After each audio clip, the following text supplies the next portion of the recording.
Have you ever wondered how relationships could affect our ability to handle trauma? In our interview with Allan Schore, PhD, we explore this question by taking a look at attachment in infants and how this attachment sets the stage for a child to deal with trauma later on in life.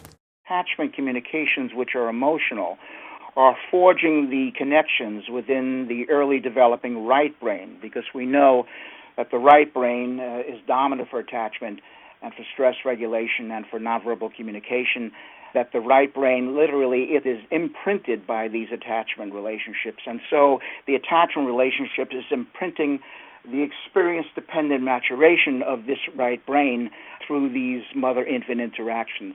In other words, the attachment mechanism is doing more than just affecting the psychology of the developing child.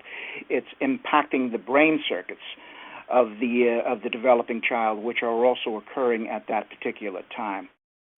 With these early bonds shaping the very wiring of our brains, these relationships can be incredibly powerful in our lives.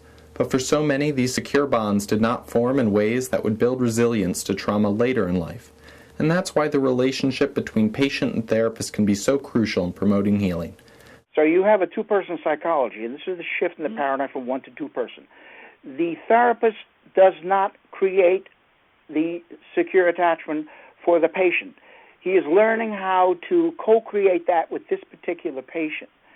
And again, what the therapist is doing in emotion-focused psychotherapy, and again, remember I said at the beginning that affect regulation is central in development, psychopathogenesis, but also in psychotherapy.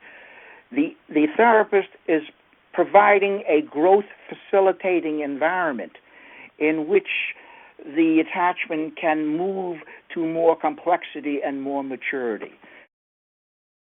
These clips are just a sample of all that we'll be hearing in the call, and these ideas are crucial as we continue digging into both trauma treatment and resilience throughout the series.